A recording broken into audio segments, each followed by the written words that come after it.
नमस्कार साथियों एवं विद्यार्थियों, आप सभी का आज की इस एग्रोनॉमी की क्लास में स्वागत है। हम आज शुरू कर रहे हैं शस्य विज्ञान का परिचय चैप्टर नंबर 1, जिसमें हम आज की क्लास में बात करेंगे कृषि का इतिहास।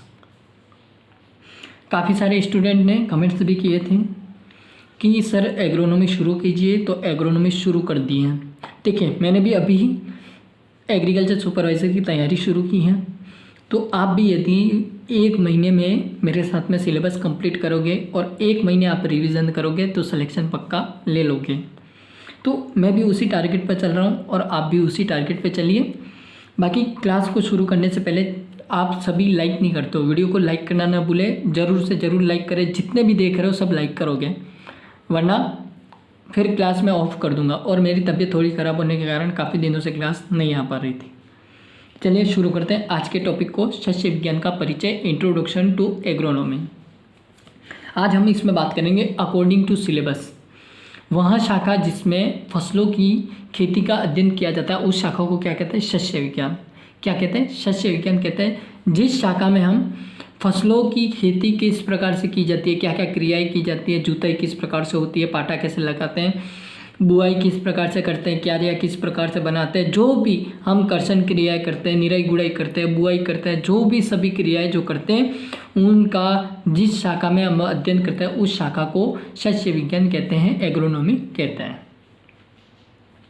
फिर बात आती है नेक्स्ट टॉपिक जिसका नाम है कृषि का इतिहास।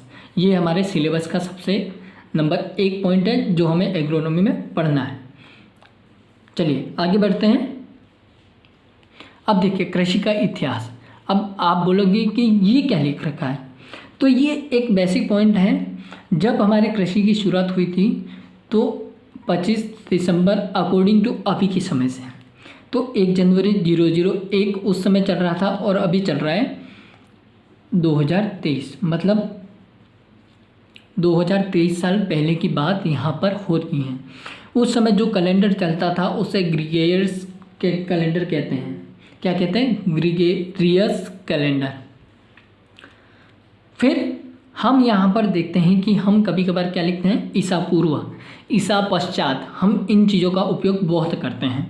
तो जब इंग्लिश में लिखा जाता है BC और AD, तो आप सोचते होंगे कि BC और AD का क्या मतलब है। तो BC का मतलब होता है बिफोर क्रिस्ट, जिसे हम हिंदी में लिखते हैं ईसा पूर्व, और AD का मतलब होता है आफ्टर डोमिनियन, जिसे हम कहते हैं हिंदी में ईसा पश्चात। ईसा पूर्व का मतलब होता है कि 10,000 पहले साल की बात, 5,000 पहले की बात, ये सभी क्या होता है? ईसा पूर्व की बात आते हैं। जब हम बात करते हैं 2010, 2025 या मतलब 2022 जो भी आप मानो, तो उस प्रकार से जब हम यूज़ करते हैं सन को तो हम लिखते हैं ईसा पश्चात, AD आफ्टर डोमिनियन। अब हम शुरू करते हैं कृषि का इतिहास। मेन टॉपिक पर वापस आते हैं। अब आपको कुछ पॉइंट समझ में आ रहे होंगे, नहीं आते तो मैं समझाता हूँ। हम बात कर रहे हैं कृषि का इतिहास। तो कृषि का इतिहास किस प्रकार से शुरू हुआ था वही यहाँ पर सब कुछ लिख रखा है।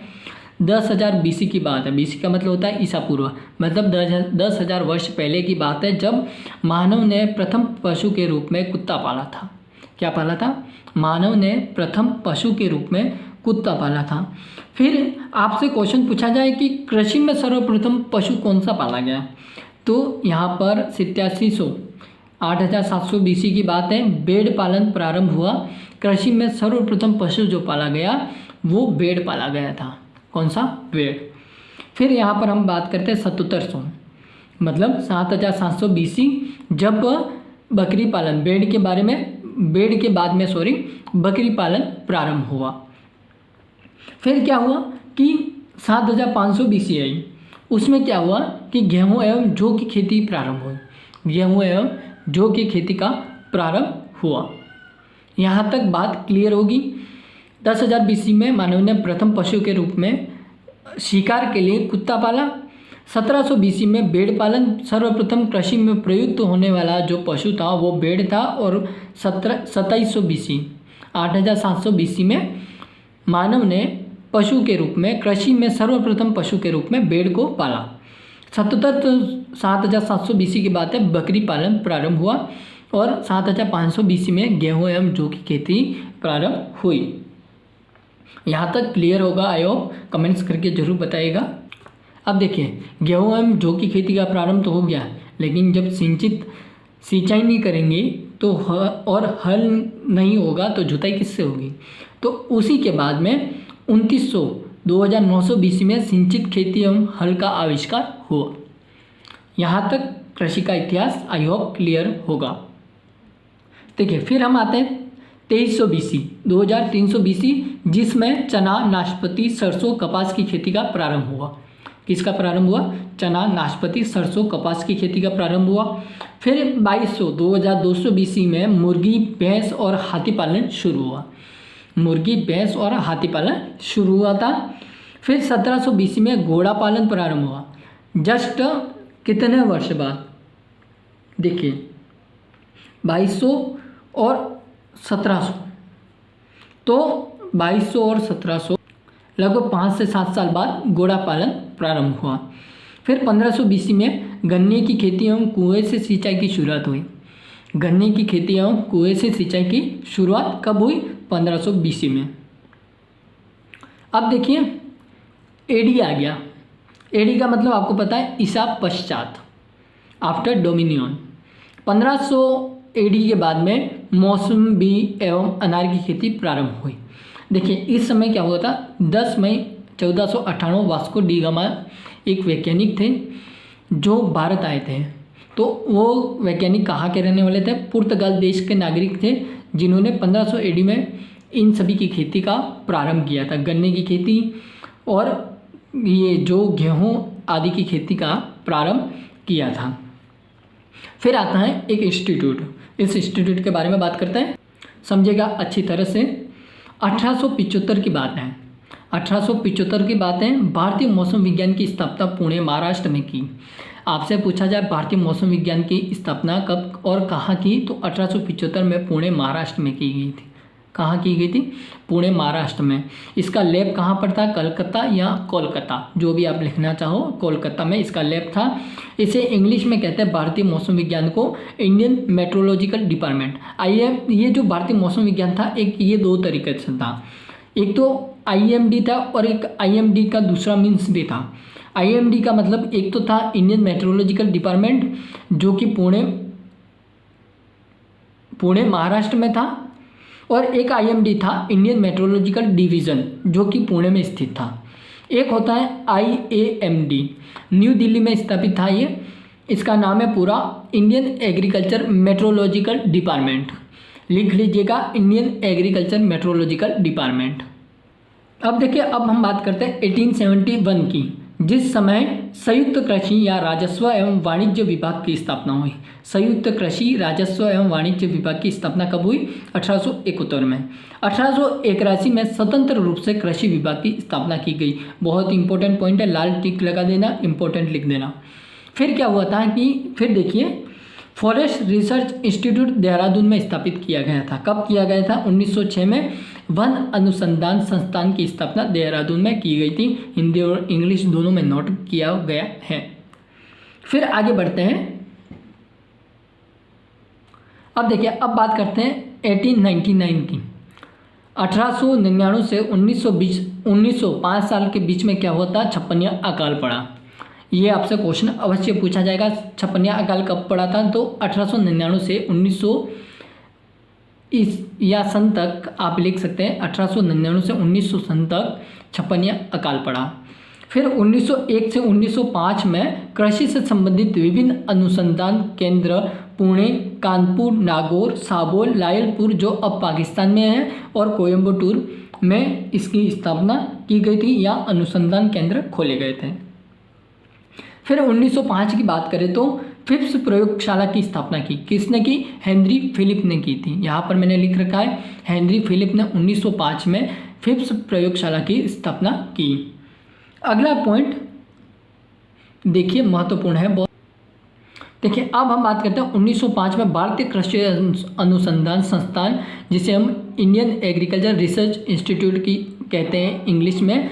इसकी स्थापना पूसा समस्तीपुर बिहार में की गई थी, जिसमें क्या हुआ था कि दरभंगा, इसका जो स्थापना की थी वो एक दरभंगा जिला था जिसमें समस्तीपुर एक स्थान था, बिहार में की गई थी 1905 में। यहीं पर दो इंस्टीट्यूट भी,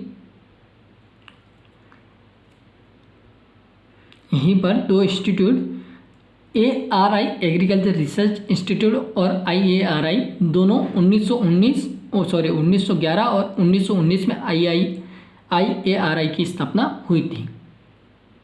अब देखिए, एक USA के दानदाता थे हेनरी फिलिप, मैंने अभी बताया था, जिन्होंने क्या किया था, फिप्स प्रयोगशाला की स्थापना की थी।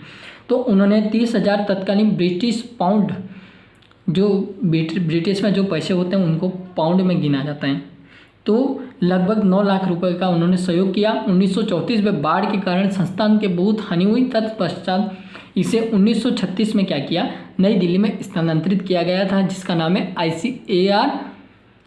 आप सभी जानते हैं, Indian council of agriculture research. इसके प्रथम महानिर्देशक जो थे वो थे डॉक्टर विश्वनाथ बनाए गए थे। इसके वर्तमान निर्देशक हैं डॉक्टर AK सिंह। अब हम बात करते हैं 1912 गन्ना प्रजनन संस्थान शुगर कैन ब्रीडिंग इंस्टीट्यूट की स्थापना कोयम्बटूर तमिलनाडु में की गई है। ये क्या हुआ था कि दो वैज्ञानिक थे जिन्होंने मिलकर गन्ने का नोबलीकरण किया था। नोबलीकरण क्या होता है वो भी मैं आपको समझाऊंगा। तो T वेंकट रमन एवं CA बार्बर ने मिलकर गन्ने का नोबलीकरण किया था। उन्होंने क्या किया था कि सेकेरम ऑफिसिनेरम जो स्पीसीज होते हैं उसको खरपतवार से क्रॉस करवाया था, जिसका नाम था कॉस से स्पोटेनियम, इससे करवाया था, जिससे कीट प्रतिरोधी गन्ना प्राप्त हुआ, जिसे नोबल केन कहा गया था। क्या हुआ था कि जो गन्ने का जो तना जो होता है, तने वाला भाग जो होता है, उसमें क्या होता है कि कीटों का प्रकोप अधिक बढ़ जाता है। तो उस समय क्या था कि कीटों का प्रकोप अधिक बढ़ गया था। तो ये दो वैज्ञानिक थे, इन्होंने मिलकर गन्ने का नोबलीकरण किया। नोबलीकरण का मतलब एक तरफ से आप संकरण भी समझ सकते हैं। तो सेकेरम ऑफिसिनेरम स्पीसीज तो जी, उसको खरपतवार की एक स्पीसीज थी जिसका नाम था कॉस से स्पोटेनियम, इससे क्रॉस करवाकर एक कीट प्रतिरोधी गन्ना प्राप्त किया, जिसे नोबल केन कहा जाता है। यहाँ तक बात पूरी क्लियर होगी। आई होप आज की क्लास आपको समझ में भी आई होगी, बहुत बढ़िया लगी होगी, शानदार लगी होगी। तो like, subscribe and share. Thanks for watching. जय हिंद, जय भारत, जय श्री राम। मिलते हैं नेक्स्ट क्लास में।